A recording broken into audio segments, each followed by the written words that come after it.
It would begin at this station, pick up passengers from the little wooden train station to the left, and it would go parallel to 154th Street. It would go all the way to 14th Avenue and bank to the right and go right underneath where the Whitestone Library is today. That was not, which is the merger of 14th and Clintonville. That little intersection was a bridge, and underneath the bridge was a clearing for the train to pass.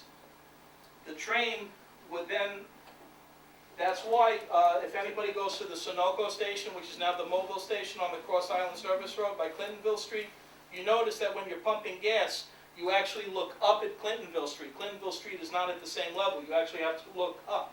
It's many feet high.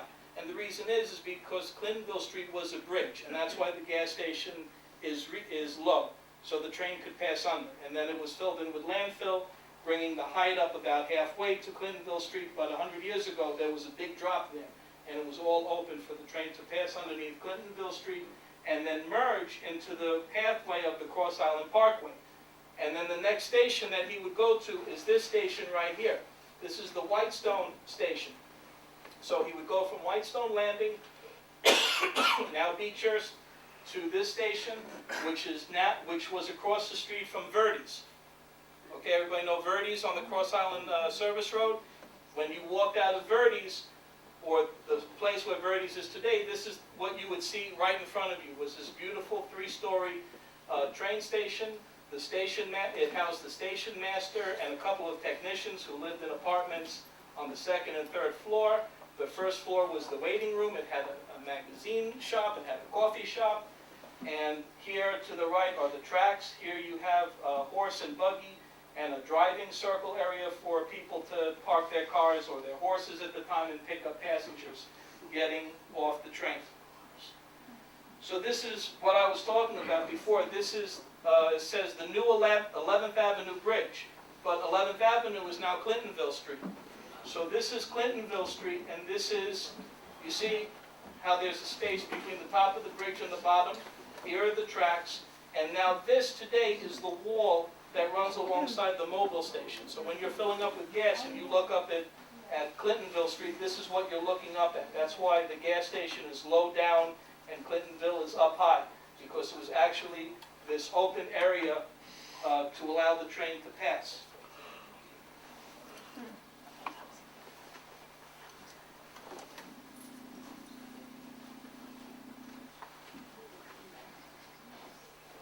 So the train would leave from Whitestone Landing. He would go to the Whitestone Station. After that, he would continue along the same path that the Cross Island takes today, bank to the left, and go into Malba by 11th Avenue and 149th Street, where the Malba station was located. After Malba, he would go to College Point by 126th Street and 20th Avenue. Then he would head through an open no man's land, an open meadow, which is now where the DMV is located today, and the movie theater, and would cross that whole terrain, cross over where the Whitestone Expressway is, and come down through the Pathmark Shopping Center located from the other side, and go straight to Northern Boulevard. Right before Northern Boulevard hits College Point Boulevard was the Bridge Street station.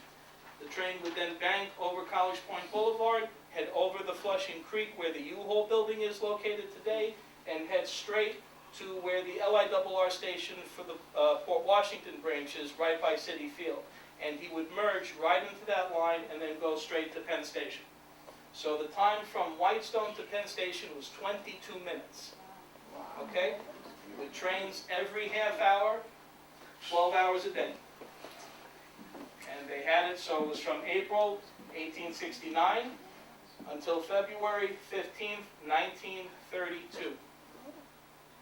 And there was a huge, huge protest for the LIRR not to abandon the line. The main reason for it abandoning the line was 1932. Now we're in the middle of the Great Depression. They say the line wasn't profitable and they needed to stop it to save money. But the conflict here was that they also wanted to build a parkway that would be part of the Belt Parkway system, the line was probably in its way, and that's why it's probably no coincidence why most of the Whitestone line is now the Cross Island Parkway, which feeds into the Whitestone Expressway. It follows the path of the train. There's no coincidence to that. So immediately, and I have the actual transcript at home of the meeting held to save the Whitestone Double R. Thousands of people in the neighborhood came out with signs and petitions to stop the LIRR from taking away our railroad line. And the transcript has all of these speeches by local politicians, local community members, business members, and then after the meeting is adjourned, the head of the meeting basically says, okay, is that it? Okay, great. And he hits his gavel, and that's the end of the line. They weren't interested at all, no matter how many people fought to say that it wasn't going to happen. So now naturally, Whitestone faced a dilemma. A lot of people, because they had a railroad, they didn't bother buying automobiles. Okay? They had a train. So now that the train was gone, they were kind of stranded. And the train was another thing that attracted them to move into the neighborhood to begin with. You had a lot of people who had businesses and worked in Manhattan, and they would move here to Whitestone not only because of the beautiful, quiet setting, but because it had a railroad that went to Penn Station.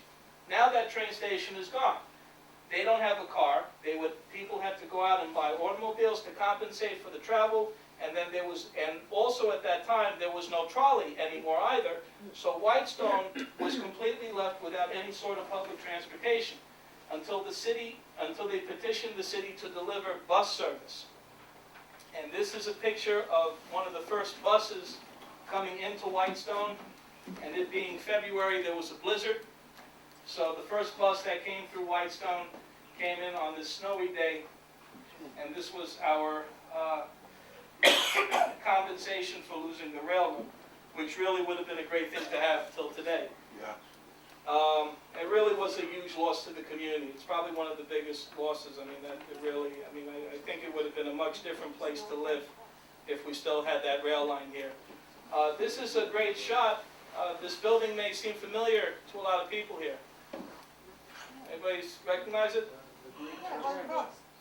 That's it. I used to live right across from it. So this is a picture from 1925 of the opening of the church. It was a Lutheran church before that. The Manual Lutheran. Yeah. My husband was one of the founders of the Greek church. Really. And it was all wooden frame. It was an old building. And We were the first couple to meet in the church. Really. We were not the first one to get married.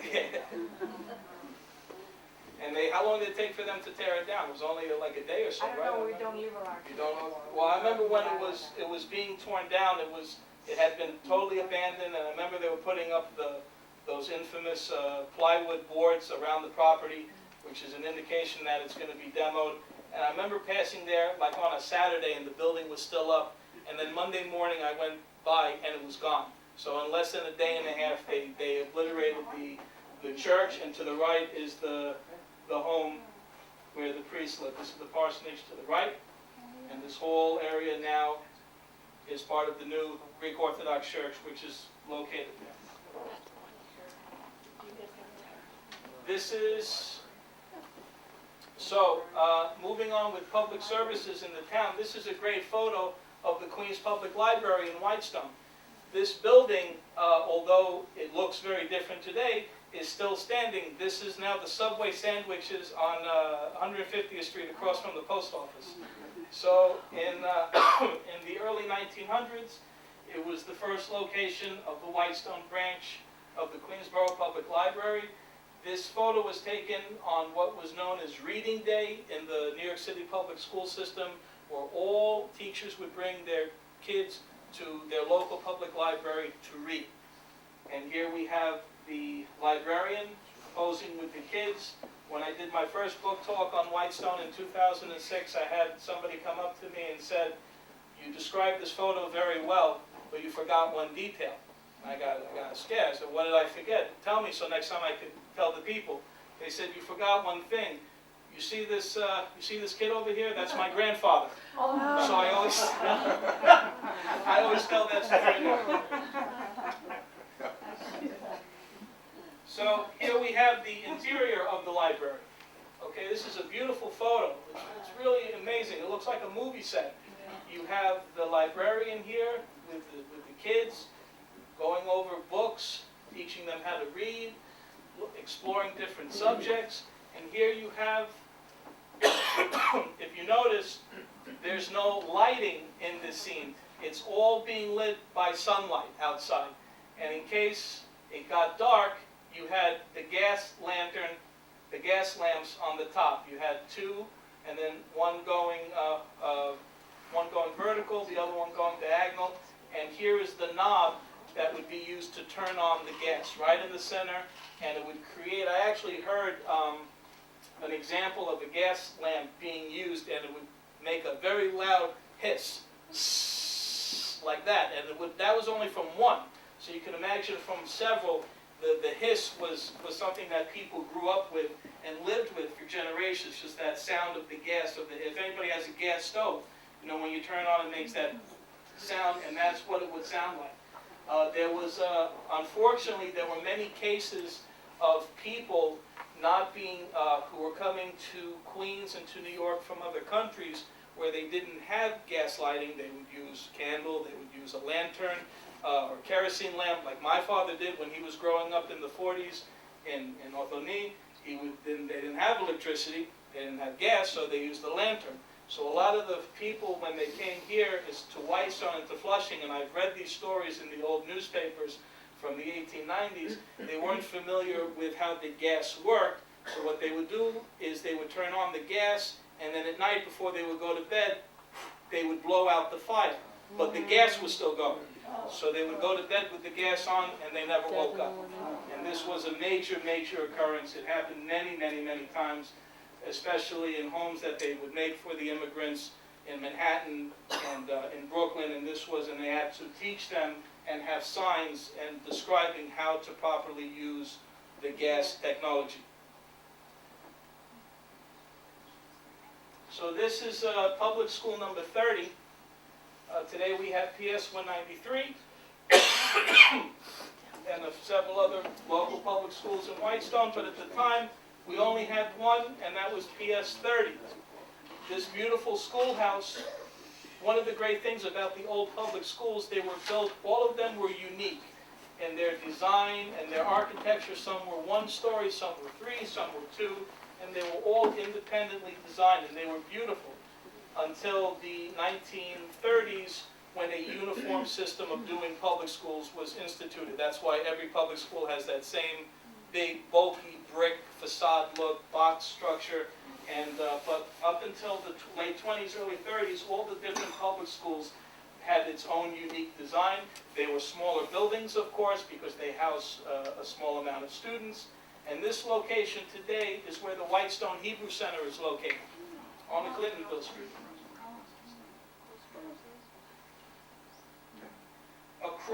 Down Clintonville Street, across from the Dunkin' Donuts, heading towards 10th Avenue, is the VFA, the Veteran Foreign Wars Association. That was originally the Warlow Athletic Club. The Warlow Athletic Club, and it was started by a teacher, Mrs. Warlow, who taught at PS 30. And she was the first person in the New York City public school system to introduce health and exercise in the New York City public school curriculum.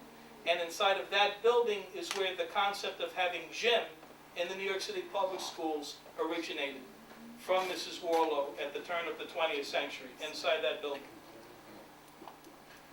So we were talking about Francis Lewis.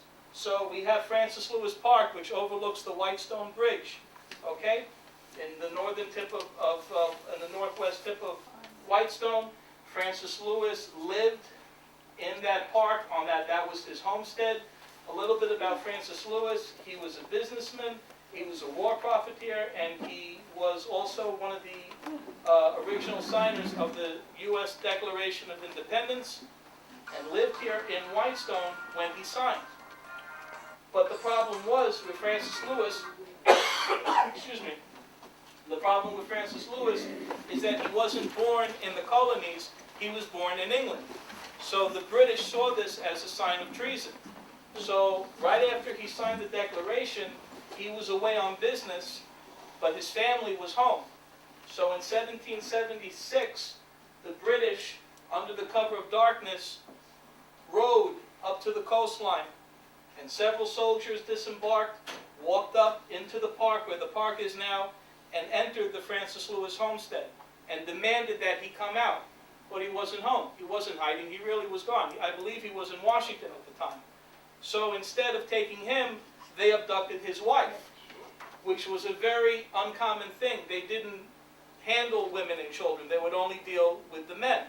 But since they saw his act as a treasonous sign, they said, that's it, all bets are off, and we're not going to abide by the rules, because evidently he didn't. So they abducted his wife and put her on a prison ship in New York Harbor, and she was in there for months. These prison ships were the worst inhumane conditions that anybody could be put in. She was a very frail woman, not used to labor, not used to anything strenuous, and she never fully recovered, and it was actually General George Washington who negotiated for her release.